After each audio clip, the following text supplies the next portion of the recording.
$8.6 billion instead, but Mark Meadows from the Freedom Caucus said that's not enough, and the House Majority Leader Kevin McCarthy says he's not going to bring up anything that the president will not sign. House lawmakers today adjourned very early, and many lawmakers headed straight for the airport because they've been told they will have at least 24 hours notice ahead of any potential vote. The Vice President Mike Pence has been running point for the negotiations here on the Hill, but we don't know a ton about what the White House is willing to give and what the White House might be willing to concede. The Vice President only left just within the last 5 or 10 minutes, and he's been very tight-lipped as he has crisscrossed the Capitol from ceremonial office to ceremonial office. He's been through the rotunda wearing out the tile floor all night, only just now leaving. But there will be a partial government shutdown, Greg. All right. Peter Doocy. Peter, thanks very much. Today, President Trump unveiled the design of the proposed border wall on Twitter. Take a look at that. But will this important project ever be funded? Joining us now, Freedom Caucus Chairman, Congressman Mark Meadows, Ohio Congressman Jim Jordan. Good to see you both. Congressman Jordan, what's the answer to that question? Will it ever be funded? Yes. Remember, Greg, just last week in the Oval Office, Nancy Pelosi told the President of the United States there aren't the votes in the House to pass a bill with funding for a border security wall. Just last night, 217 Republicans proved her wrong and voted to pass a bill with dollars for a border security wall. This makes good sense. The only reason we're going to be headed to a shutdown here in a few hours is because Democrats don't want to support something that will actually secure the border, plain and simple. Congressman Meadows, you know, Trump promised it. He has tried to deliver. The House delivered, but the Senate won't. So is this the Chuck Schumer shutdown? Well, indeed, in just a few hours when it shuts down, the only person standing between really getting a deal and not getting a deal is Chuck Schumer. But I can tell you, you mentioned, Peter Doocy was talking about the vice president. It's his entire team that has been working on Capitol Hill all day. The vice president, Mick Mulvaney, Shahira Knight, Jared Kushner. The president has been on the phone with senators and congressmen throughout the night. His desire is to not shut it down, but it's also to deliver to the American people a secure border. And we've got to do that. He's made a promise. He's committed to that. I believe we'll get it done. But right now, there's not a deal, primarily because of Chuck Schumer. Chuck Schumer and a device that was conjured up as a Senate rule called the filibuster, Congressman Jordan. You know, this is exactly what the framers didn't want. They argued about having it, and they abandoned the idea because they tried it before in the Articles of Confederation, and it led to chaos and dysfunction. You know, over the last decade, hundreds of productive bills have been defeated by this artificial device called a filibuster. Right. Isn't it time to end the filibuster for everything once and for all? Yeah, I think that's where I'm at. That's where the American people are, but that's not our call. It's the Senate's call. But you're right, Greg. It's not in the Constitution. It is a Senate rule. Imagine if they kept the filibuster for Supreme Court nominees. Neil Gorsuch and Brett Kavanaugh wouldn't be on the Supreme Court. So they were able to change the rule for something that important. It seems to me when you're talking about our nation's security, when you're talking about building a border security wall, which was the fundamental promise we all made the voters in 2016, certainly the promise that the president made and wants to deliver on. Seems to me this is of paramount importance where we should actually say, United States Senate, maybe you need to change that so we can get this done. Right. We're going to keep pushing. We're going to get the wall done. The president's committed to it, as Mark said, and his team has been working hard tonight trying to get members to understand how critical this is and actually deliver for our country. So, Congressman Meadows, critics would say, well, wait a minute. Republicans have had control of the House and the Senate for 2 years, and the White House for the better part of 2 years. And yet you have failed to undertake comprehensive immigration reform that would include a border wall. So doesn't the GOP leadership, meaning McConnell and Paul Ryan and others, bear the lion's share of the blame? Well, there's certainly enough blame to go around, and putting something on the president's desk is what Congress should have done. I will say this, though, Greg, is the president actually made a 4-pillar option, and it was Chuck Schumer who said no to that option. I mean, he's been more than reasonable. Greg, think about this. We spend more money on sugar subsidies than we do on building a wall to secure our nation. I find that just incomprehensible. I mean, and so as we look at this, the president has made offer after offer after offer and has been very reasonable. It is time that we put something on his desk. I know Jim Jordan and I are committed, but more importantly, the American people are committed to doing it. You know, Jason Chaffetz, your former colleague and friend, penned a column today on FoxNews.com, and he said, wait a minute, isn't there another way? We have a $4.4 trillion annual budget, $1 trillion of which is discretionary. Congress doesn't authorize every penny. Surely the president can grab $5 billion of that and use it without specific authorization to start construction.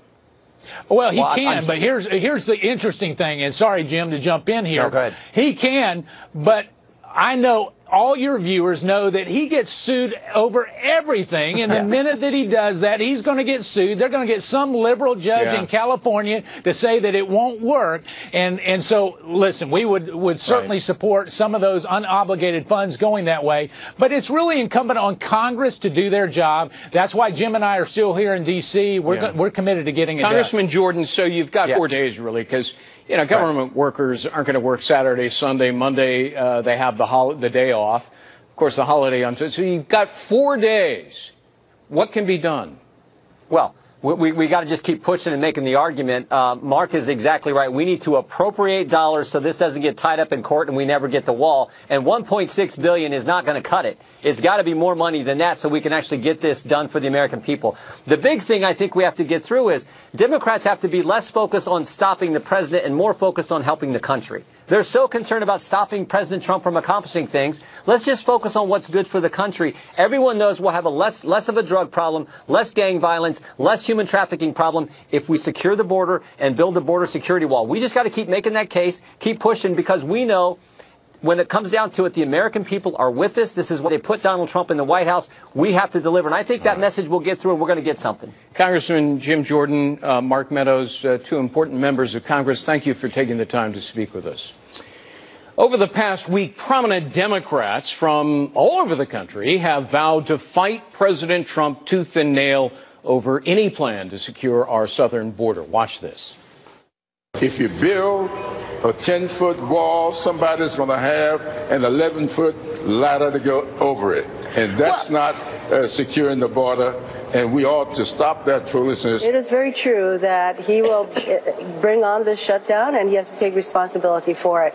Any effort on his part to blame the Democrats will be such that, as I said before, I would hardly be able to stand it. President Trump is throwing a temper tantrum and creating the Trump shutdown of the government. The president's campaign promise was for Mexico to pay for the wall. Correct. It wasn't for American taxpayers to pay for it. So if he's really going to stick to his promise, he should make Mexico pay. Jesus Christ, who had to flee for his life with Mary and Joseph.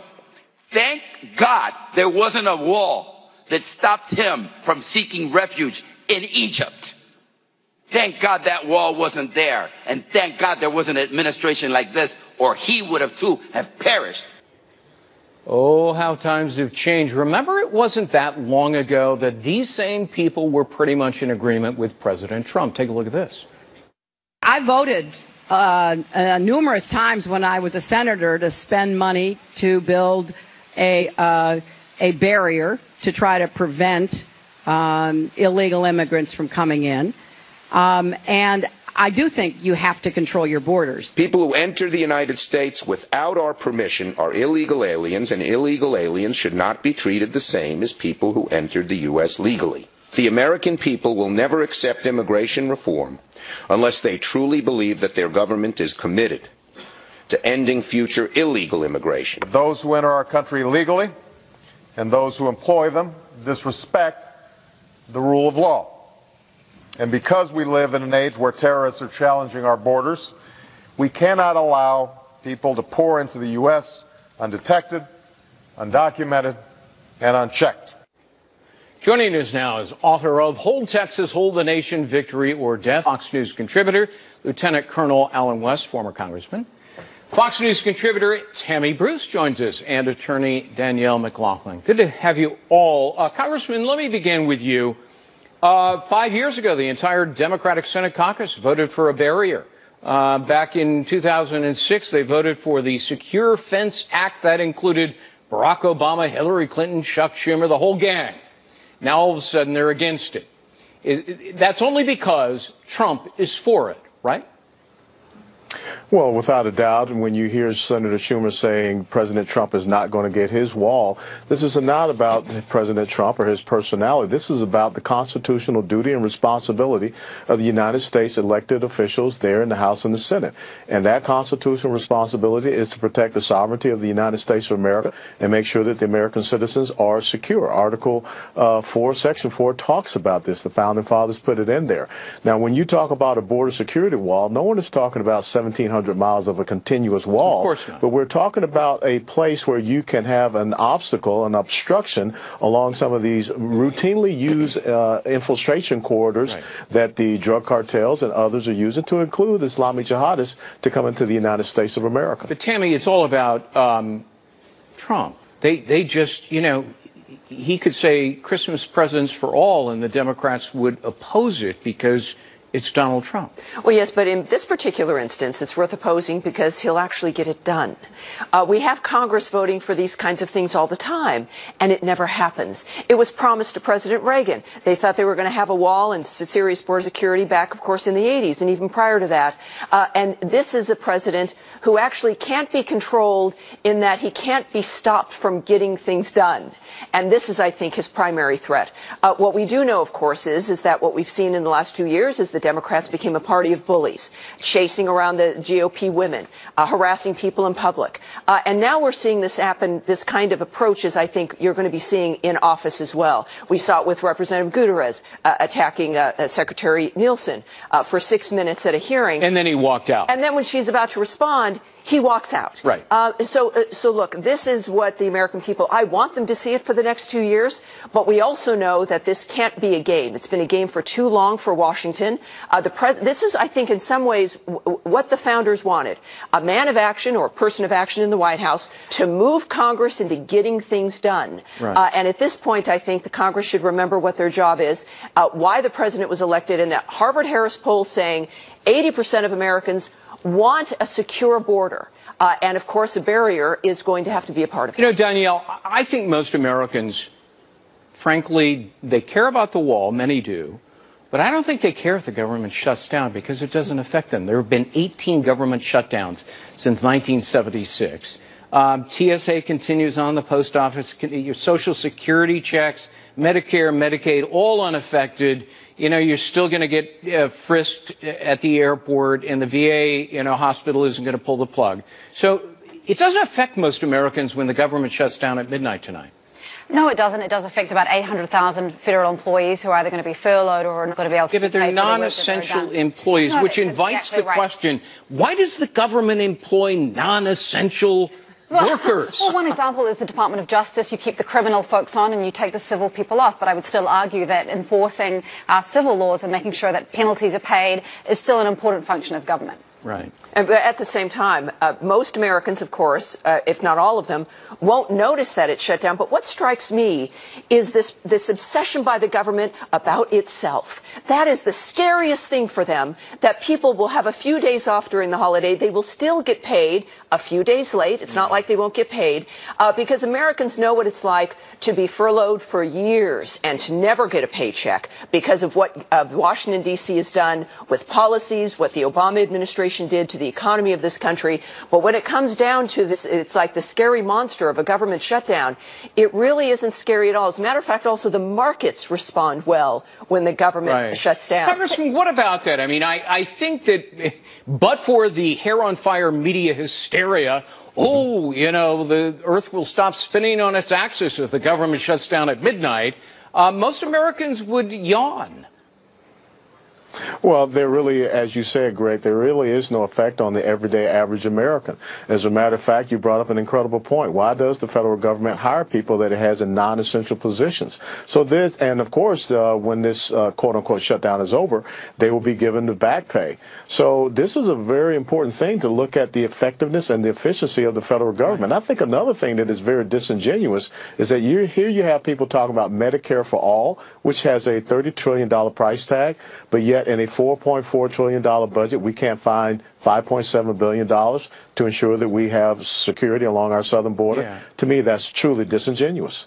Yeah, I mean, it really is absurd when you think of it. In the competitive marketplace, no small business or corporation, Danielle, would hire somebody who is not essential.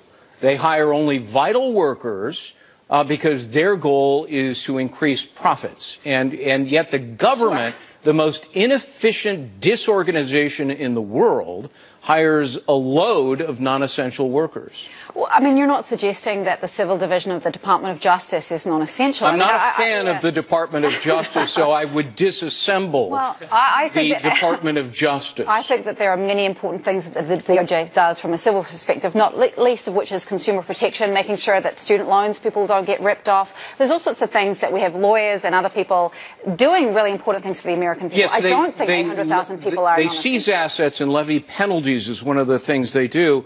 Why not use the $14 billion they seized from El Chapo, the Mexican drug cartel kingpin, and use just a portion of that to pay for the wall? Just as remember, when we think about money and who we're hiring and what we're paying for, remember the billions that were lost in the State Department when Hillary Clinton was Secretary of State.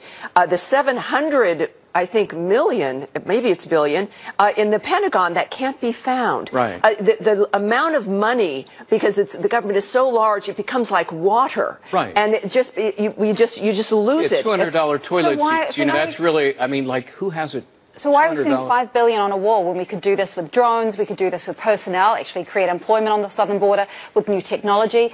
Democrats are not about open borders. They care about sovereignty. They care about using money wisely. So if we're concerned about 800,000 people and whether that's government waste or not, then why aren't we thinking that whether this is really actually a big white elephant that's going to get mired in lawsuits over eminent domain for years, cost the government far more money as it relates to lawsuits? But Danielle, we do know where there is walls. We do already have sections of walls across the border. Since the 90s. Yes. And where those walls exist, at least 95% of illegal traffic ended. And that includes illegal aliens and drug traffic. So we have the proof in the history along our own border where the segments of walls exist, and again, starting in the 90s. So it's been consistent historically over the decades. Congressman West, let me come back full circle to my original question. Democrats have long argued for a barrier on the southern border. And yet now they're flip-flopping. Would you agree that the only reason is they don't want to give Donald Trump a political victory because he promised the wall? Yeah, you're absolutely right. This is not about President Trump, although Senator Schumer says that. Ask the Israelis who built the wall, what did that do for stemming terrorism when they had those first and second intifadas?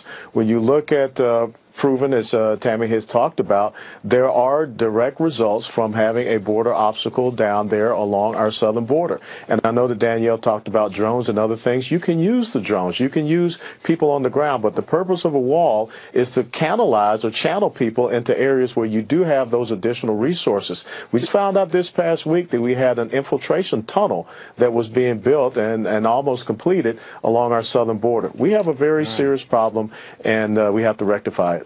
All right. Congressman West, always great to see you. Tammy, Danielle, Merry Christmas. Thanks for being here. Yeah, Merry Christmas, you guys. Happy holidays. Merry Christmas. Coming up next, members of the mainstream media continue repeating the same old talking point on the Trump administration, so we'll show you the tape. You don't want to miss that. And then former FBI Director James Comey is continuing to downplay deep state corruption and efforts to undermine President Trump. Stick around for that. We'll be right back.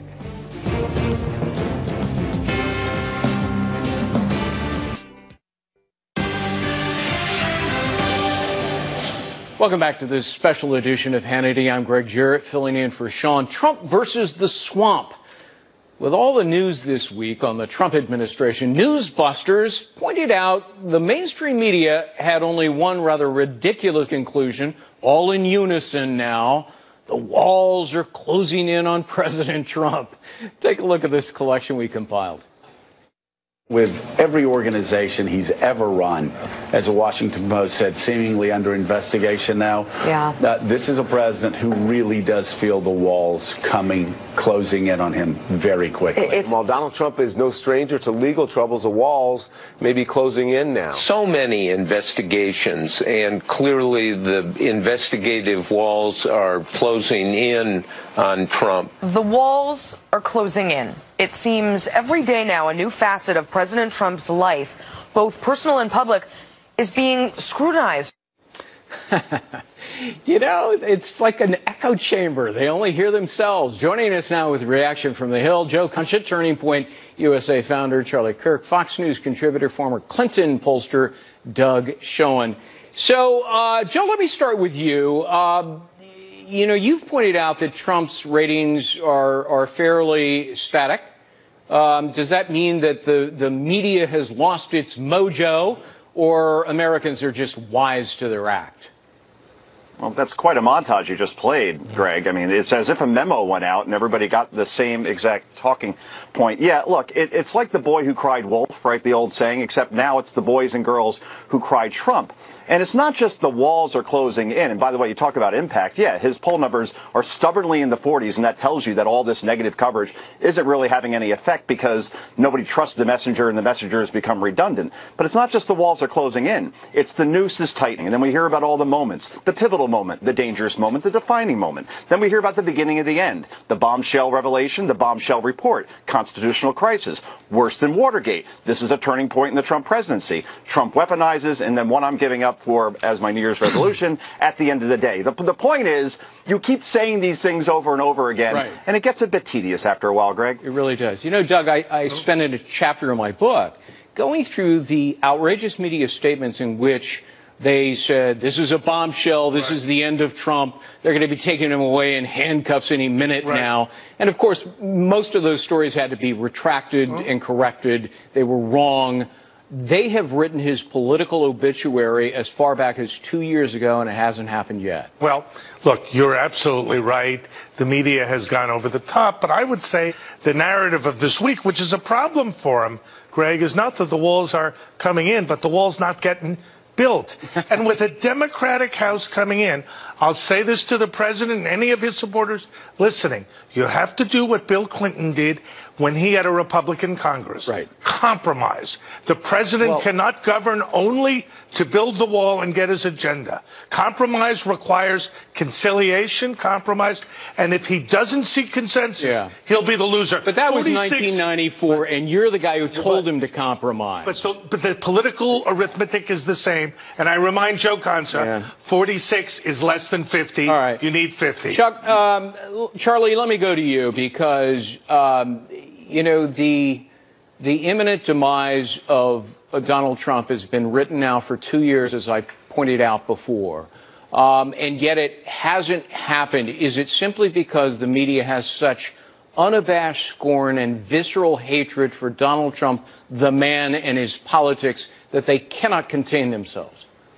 That's exactly right. And I want to address the reference back to Bill Clinton. We must remember that Newt Gingrich and Bill Clinton, they fought, you know, endlessly. And actually, there was a government shutdown over Christmas during one of those negotiations. And on the front page of a magazine, it was the Newt that stole Christmas. Never forget that Republicans fought in the 90s to get these reforms to balance the budget, welfare reform, so on and so forth. And Donald Trump right now is doing the correct thing, taking a hard line to fulfill a campaign promise that will make our country stronger and safer and protect our national sovereignty. And finally, Republicans are like, oh, wait, we can fight again. We don't have to just pass these endless continuing resolutions without progress to go back to the American people. This is a core campaign promise, and I'm so glad to see the president fulfilling it the best that he can and pressing the legislative branch to fulfill that. When he actually does compromise and achieve something, and he did, you know, most recently, the Criminal Justice Reform Act that was passed into law,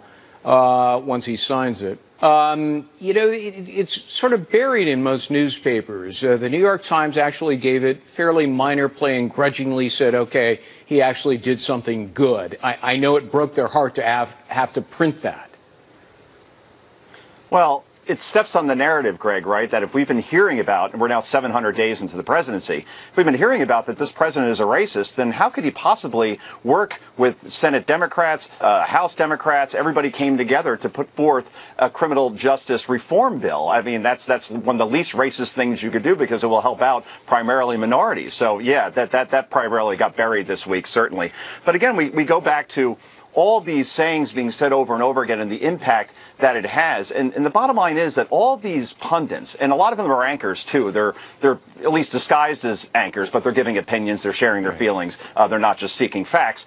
The goal isn't to win an Emmy or to get a Pulitzer. The goal is to get on Stephen Colbert's show or Jimmy Kimmel's or Bill Maher, because that's when they feel like they've arrived. And one last point to Doug, by the way. I know you said you got to get to 50. The president won with 46.1% of the vote, and he still won the presidency. So maybe you don't have to get the 50. A rejoinder? Yeah, but the rejoinder is to govern with less than a majority, to govern with a narrow constituency is a recipe for failure. Sure, Joe, sometimes you can draw it to an inside straight, but that's not how I would advise a president who's got to represent all the people and wants to represent everyone in a way of producing consensus and conciliation should govern, especially when the Democrats control the House.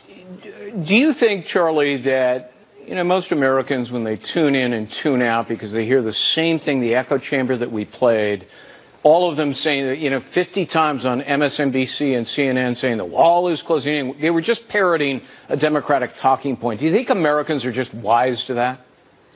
Well, without a doubt. And look, the only reference to the wall that really should be talked about is that Donald Trump's going to do everything he can to actually build the wall. But again, it's just so funny to see them parroting the same thing over and over again. If you want evidence of collusion, that's collusion. The media, they're obviously, they're getting some memo or something in the morning. I mean, they're all getting on the same page about. But to the previous point that I really want to mention is that, you can't govern or you don't have a mandate to govern unless you have 50% or more approval ratings. First of all, I never heard that when Obama was president. Secondly, these approval ratings, I mean, look, we have become such a bifurcated country where you have Manhattan and Malibu and then Middle America. It's essentially those are the two buckets, and the approval rating for Donald Trump in Middle America is still very, very strong. And you saw that with the strong Senate performances in states like Missouri, Indiana, and North Dakota. West, Charlie, they weren't so good. There were some pickups, there were some losses. A lot of losses, Charlie. A lot of losses. Well, look, we gained in the Senate, and Trump did a lot better than people thought. There was no blue wave whatsoever, despite being outspent, and despite all the pundits saying this is going to be the best election ever, and he outperformed Obama in his first midterm. So, look, Donald Trump's going to get convincingly reelected. I reject the premise that he somehow doesn't have a mandate to govern because people in Manhattan and Malibu don't like him. He is vitiating his mandate, but not by not seeking consensus. The guy from Harvard had to get in the last word. They teach you that at Harvard, by the way, guys. They do, and I'm happy and proud of that. Thank you, Yeah, Greg. well, your basketball team ain't so great. That is sadly true. All right, Joe, thank you very much. Doug Schoen, Charlie Kirk. Coming up, the Mueller witch hunt could be wrapping up very soon. We'll have analysis coming up next.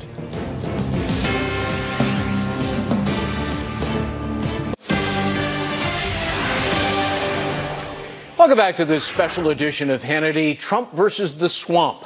Former FBI Director James Comey is continuing to downplay deep state corruption and the efforts to undermine President Trump, telling House lawmakers this week, quote, "Who cares?" when asked about the source of the phony Trump dossier that was bought and paid for by Hillary Clinton and her campaign. Also developing tonight, we're learning that any government shutdown will not affect, of course, Robert Mueller's probe's operations, and that the special counsel might actually wrap up the investigation as soon as mid-February. Yeah, we've heard that before. Joining me now for a reaction is author of the terrific book, License to Lie, former federal prosecutor Sidney Powell, along with Trump Campaign Advisory Board member and attorney Madison Gessiato. Good to have you both. So, Sidney, good to be with you. I have, in fact, a copy of the 173 pages of Comey's testimony on Monday, and I I nearly fell out of my chair when I saw him say, what difference does it make? It was like the Hillary Clinton thing. What difference is it? Who cares that Hillary Clinton paid for it? And it was composed by a guy who admitted he'd do anything to stop Trump, meaning he'd lie, which is what the dossier was. Yeah, that's a familiar line, isn't it, Greg? It has quite the ring to it since Mrs. Clinton herself used it. Unbelievable. Of course, the leaking, lying Comey only cares about James Comey and whatever narrative it is he wants to promote, including his primary job of covering up for Mrs. Clinton. So he's going to say whatever it is that promotes his own agenda and her cover-up. Absolutely appalling.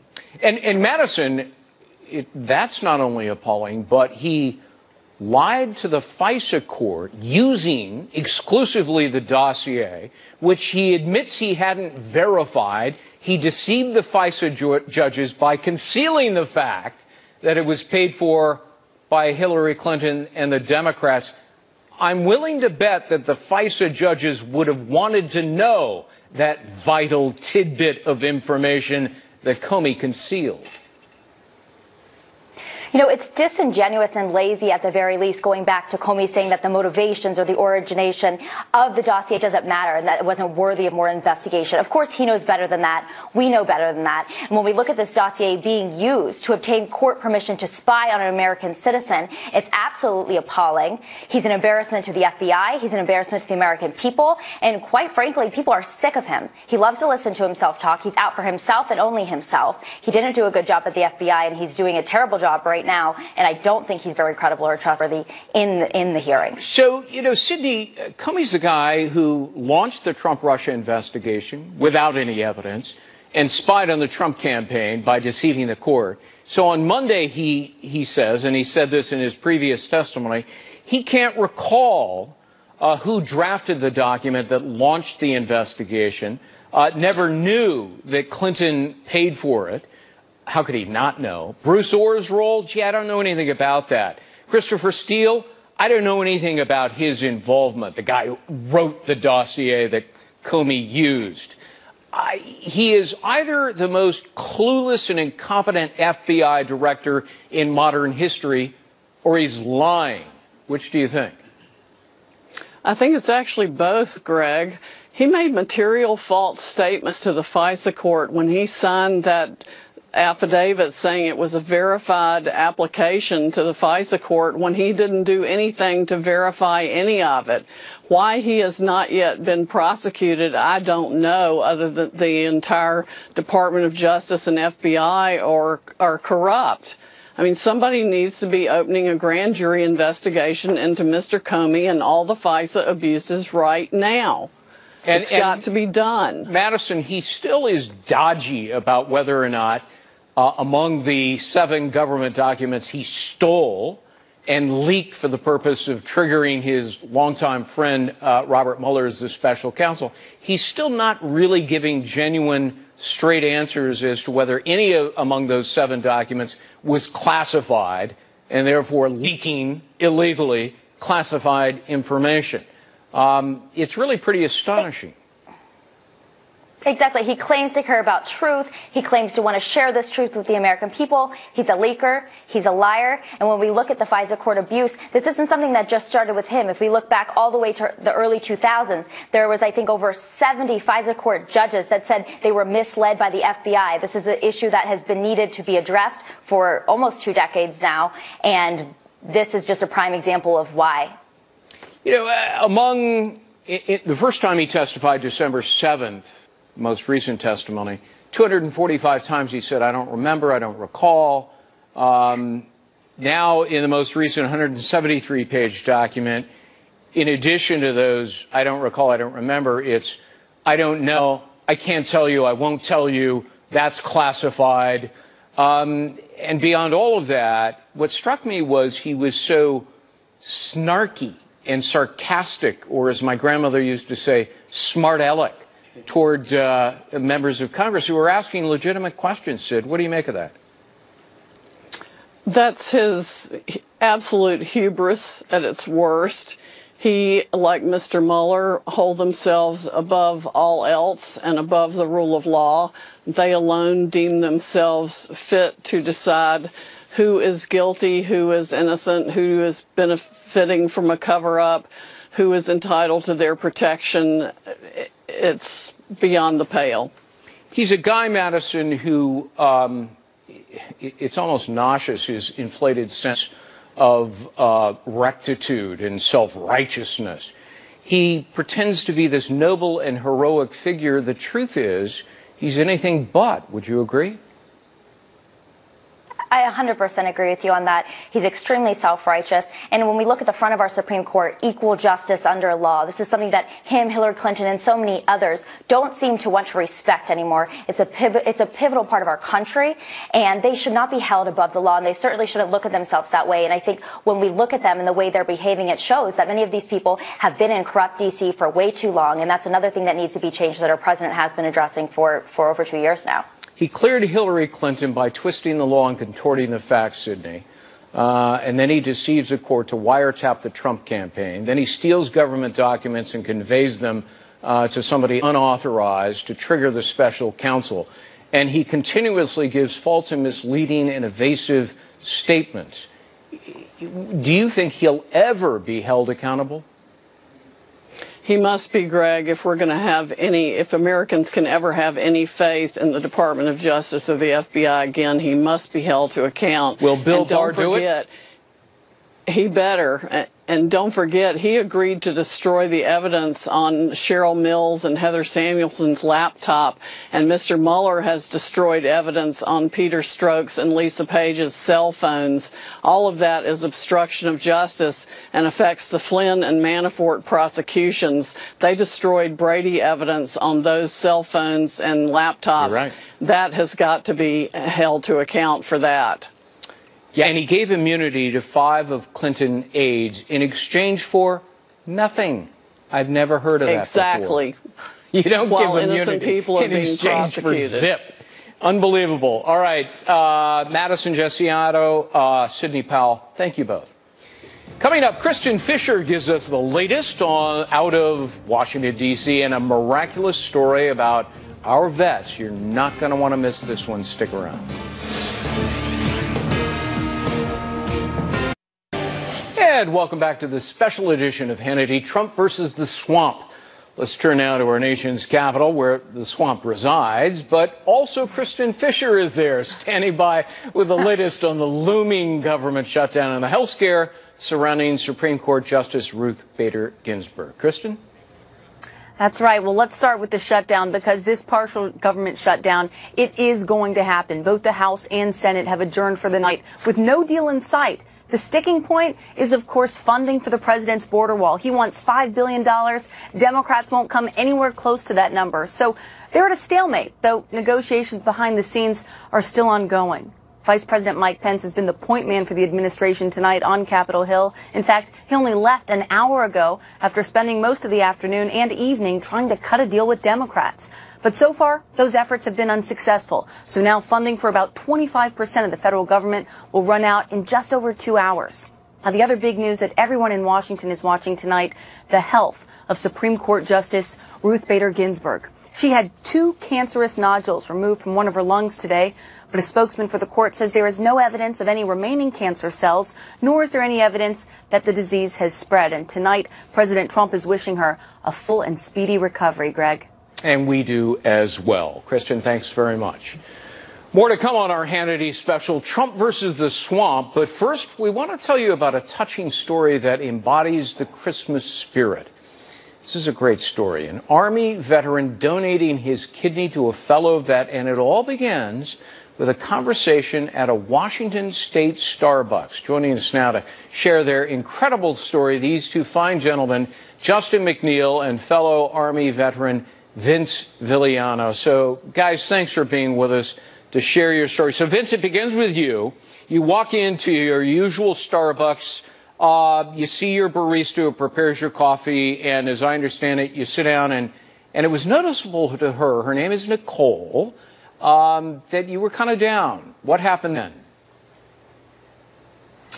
Well, she kind of actually observed me from an angle, dealing with another cashier, and could just see that I wasn't having it that morning. I'm not really a morning person to begin with, and was having some pain that was consistent with my condition. And she just asked me what was going on, said, "Hey, you look like something's up." And I told her, it's, long story. And when she had more time, let's talk about it. And she said, "Well, coincidence, I'm off in 5 minutes, so let's talk." So I let her know that I had this polycystic kidney disease and the ramifications of what was going on with it, and that I was going to need to have a transplant eventually. And it just kind of snowballed from there. She suggested that I meet with Justin, and we did. And so, Justin, here we are. Your wonderful, thoughtful, caring wife, Nicole, comes home and tells you the story, right? What happened? She came home that night. We were laying in bed getting ready to go to sleep. At that point, she relayed Vince's story to me. It sounded like a pretty rough time he was having, so my response was, "I have a kidney. Let's do this." So she connected us, and we went from there. Did you say, "Hey, I have a kidney, let's look into helping him," because he's a vet, a fellow vet, or just because he's a fellow human being? She mentioned that he was a vet, but I think regardless of who he was, it would have been the same reaction. It makes it a little bit easier for us to get along as friends, and the fact that we're both vets, we got a baseline of understanding. We come from a similar background, so that helps us today to kind of remain friends. Right. But I think I would have the same reaction regardless of who it was. And I think the surgery is coming up pretty shortly, but have you guys become, friends and kind of close with the families? Yes. Vince is kind of part of the family now. He's around quite often. Christmas, Thanksgiving, any holidays, or just any random day of the week where we're having dinner. Vince is always welcome in our home, and I know I'm always welcome in his.